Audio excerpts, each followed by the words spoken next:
can easily just go find any DAO that fits a use case that you're excited about, whether it's a venture capital DAO, a philanthropy DAO, a service DAO, or an acquisition DAO. You can find the DAO that's right for you, easily invest in it, become a member in that community, and stay up to date and vote, all from your computer or your phone.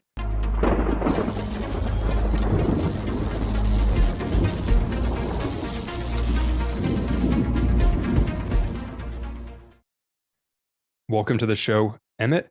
Emmet Halm is a co-founder of DAOHQ, the world's first DAO marketplace. And I thought this would be an interesting tool that people who watch this channel might be interested in. So I invited Emmett to come on the show and talk about what he's building over at DAOHQ. Welcome to the show, Emmett. Yeah, Patrick, thanks so much for having me. Excited to be here and excited to tell you a little bit about what I know about DAOs and what we're building at DAOHQ. Awesome. Why don't you give viewers a quick background on yourself, how you got into crypto, and what DAOHQ is? Yeah, absolutely. So yeah, my name's Emmett. I grew up in Texas, in Dallas.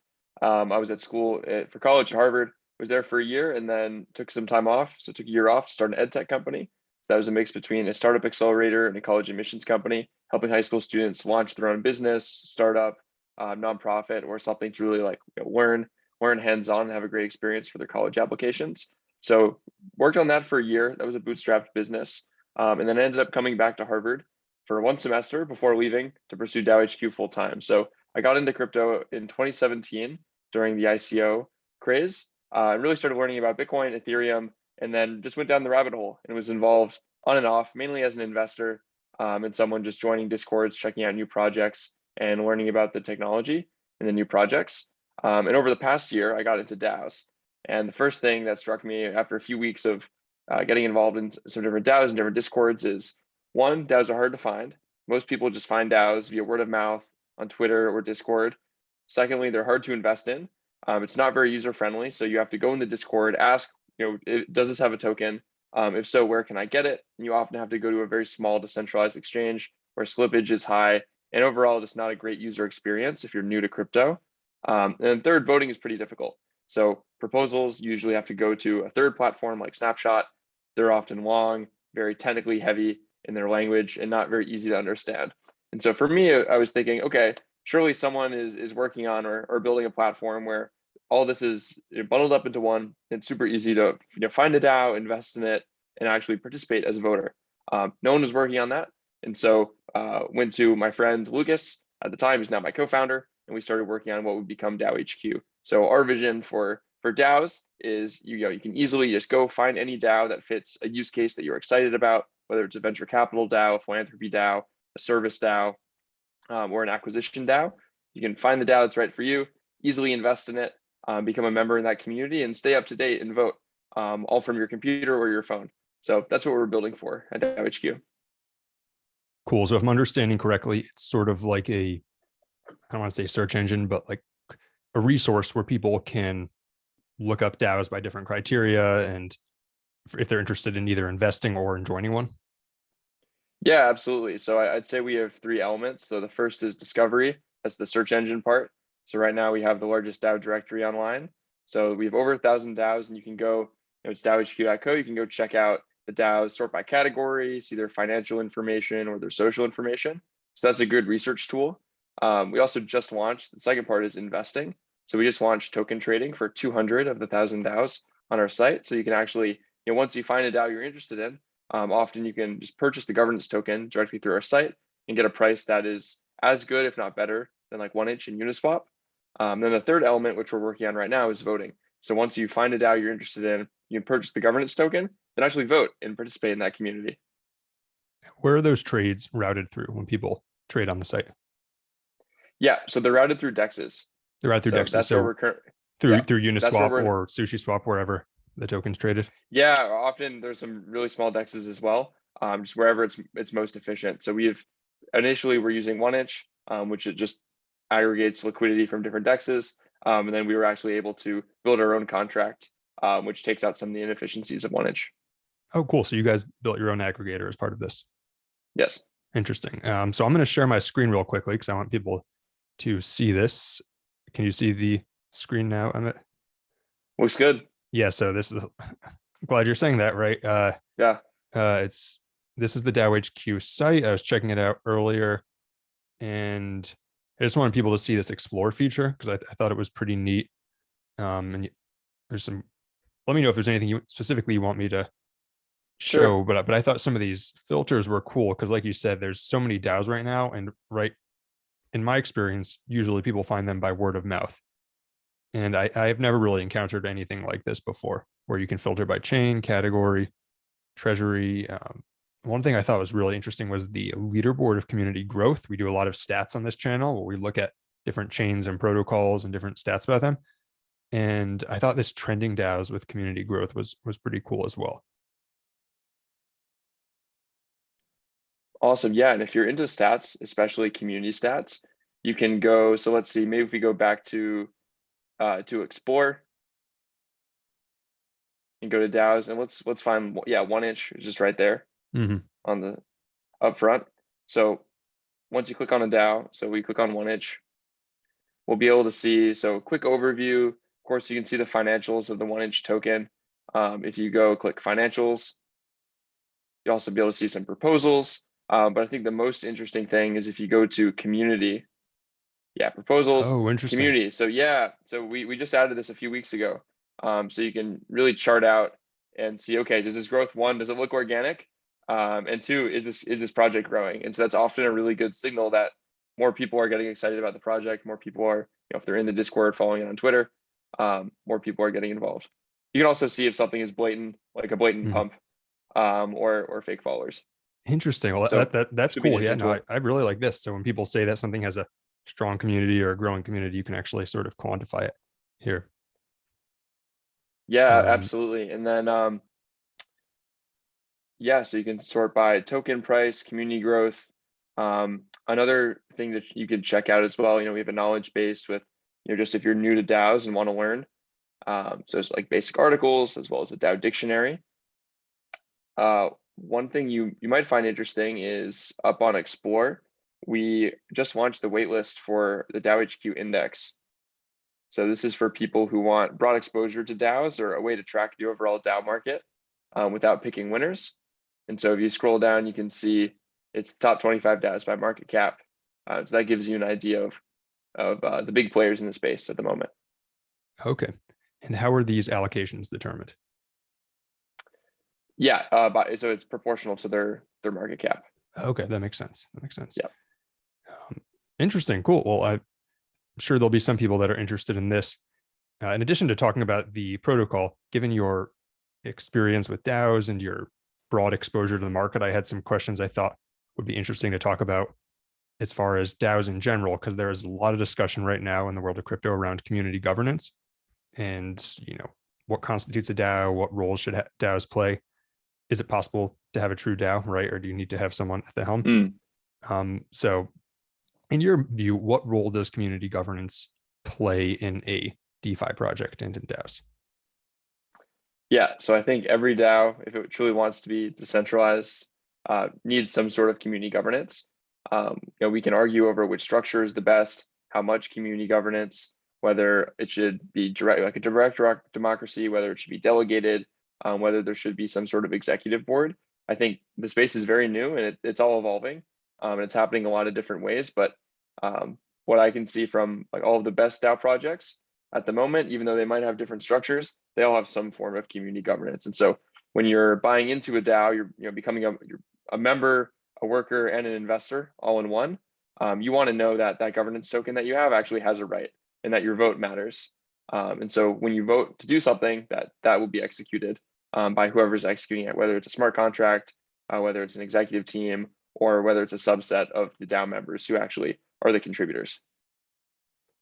Interesting. So one concern I've had with not DAOs in general, but with certain DAOs is I've had a tough time seeing how they can have as strong of a vision as a project that has one founder or a couple founders who are really driving it forward. How do you think that DAOs can maintain a strong vision for what they're building while also being decentralized? Yeah, so I think the key is clarity of purpose from the beginning. So in my opinion, the strongest DAOs are the ones where they're rallying around one product. So that's often DeFi protocol DAOs, or they have one very clear mission. So one is we coined the term the SPAD, so the single purpose acquisition DAO. And those DAOs typically have some of the strongest communities and best community governance. So examples of those are one that was in the news recently is the Fans Together. They bought a few minor league sports teams and small sports teams across the world. And we're making a bid for a football team in the UK. Of course, there was Constitution DAO, which was one of the first DAOs besides the DAO to really make it in the public image. And then there's things like Blockbuster DAO, trying to buy the rights of Blockbuster's IP from Comcast. And so whenever there's a very clear purpose, that makes it much, much easier, as opposed to DAOs where we're just bringing a community together and going to see what happens. That's often much more chaotic. So I've seen some projects fall apart if they don't have a real clarity of vision from the start. That makes sense. I suppose I could see that there could be certain purposes that would lend themselves more to that. For example, I feel like making a product maybe doesn't lend itself as well if you're making a specific application. I think maybe Sushi Swap was an example of that, where being decentralized posed a lot of challenges because they got split into 20 different directions and ended up being the third best DEX on every single chain. But have you seen any applications that successfully were able to build themselves out as a DAO? Yeah, I mean, I can just go through some of the DAOs in our site. I think one interesting use case for going from like very centralized to decentralized is right now we're seeing a lot of NFT projects transition to DAOs. And so I think the jury's still out on how useful that's going to be, but it's definitely a trend. Let's take a look. So yeah, in terms of DAOs that have like one, like Party DAO, they have like one central product.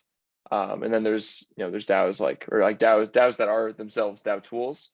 So like Llama DAO is one, their treasury management as a service. I think those have done a pretty good job of keeping clarity of focus. Interesting. Thank you. Another question, and this one might be a little bit broader, but what do you see the world of DAOs looking like in 5 and 10 years? Yeah, so we'll start within 10 years. In 10 years, I think most of us will be engaged in a DAO and not even know it's a DAO. We won't even necessarily be aware that we will be aware that it's running on blockchain technology, but most people won't. It'll just be, oh, I'm part of this community. I'm part of this business opportunity. I'm part of this philanthropy, and it just happens to run on blockchain rails. It happens to be decentralized. So that's how I see the future. Like hopefully we don't even use the term DAO. It's just the norm. Going back from that in 5 years, how I see DAOs is people getting really excited about specific use cases and being able to engage with them super easily. So you can pull up your phone and say, okay, this is really cool. I just found this organization that is going to buy up a bunch of land in the Amazon and protect it from being developed. And by being a member, I get to vote on how it's used, what we're going to do with the land, or I really believe in this smart group of people as asset allocators, and I want to allocate some of my assets to them and like help them make decisions and vote on who should be on that executive board. That would also be a use case for a DAO. So in 5 years, I see DAOs being much more easy to use, primarily mobile first, as that's where the majority of us spend our times, or on our mobile phones, and incredibly easy, low gas fees, easy proposals that are not very technically heavy. I also see the future as one in which, as a DAO member, I don't have to vote on every single proposal. I just vote on proposals that are the most important, and they're presented to me in a way that makes sense. I can delegate my vote easily if I want to.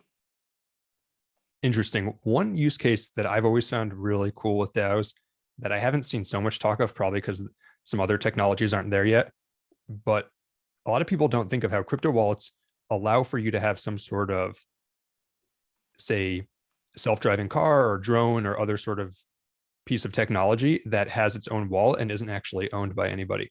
So I could imagine, for example, say a network of drones that were delivering things, and they don't actually have any owners. They're controlled by a DAO. They receive payment in crypto, use that payment to fund charging, electricity, and repair, and also for buying more drones, and then distribute some of the profits to DAO members. And I feel like use cases like that, as the technology catches up, are going to be interesting. You can imagine something similar with vending machines, with an Uber equivalent. right? And to me, that is where DAOs start to become more of a fundamental shift as far as a new type of organization that doesn't exist at all right now. An organization of Mm, Internet of Things. absolutely. I would agree. I'd also say a step beyond that is DAOs will probably be the first corporate structure that AI is able to put itself in. And so there's one thing I've talked about. My co-founder is, maybe hopefully it's more than 10 years off.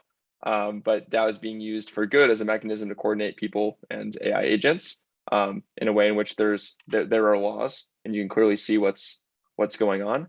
Um, as a way to constrain and a way to just to manage that relationship. But yeah, that's the ultimate vision of DAOs is you have this just completely, it's decentralized, but more important, it's autonomous. You have these smart contracts talking to each other. Let's say it's an e-commerce store or it's a drone delivery. Let's say e-commerce and delivery is part of it. The smart contract says, oh, we have an order, do this function to execute the order, call this drone to deliver the order, get the feedback, replenish. And it's completely anonymous. And then shareholders, whether they're human agents, AI agents, other DAOs, other corporations, have a stake in the profits through the governance token. So that's definitely the vision. Awesome. Are there any final thoughts on DAOHQ or future of DAOs that you'd want to share before we wrap up the interview? Yeah, I would say DAOs are much easier to join than people think. Right now, it might seem like it's super difficult, but really all it takes is you can go to DAOHQ, or if you find a DAO that someone tells you about, jump into the community, ask a few questions, explore the business model, and the sky is the limit. Like we are all very much building what DAOs will look like in the next 5 or 10 years. And so the best way to learn is to get involved now because everyone in the space is still learning and still growing. So I'd encourage anyone who's even has a slight interest in DAOs to look up what they are, find some DAOs that excite them, and you'll be surprised how many use cases there are across for-profit, nonprofit, philanthropy, art, sports, etc. Incredible. Thanks for coming on the show, Emmett. It's been a pleasure. I definitely learned a lot, and I'm sure that viewers will as well. And hope that we're able to do this again sometime. Yep. Thanks, Patrick. Appreciate it.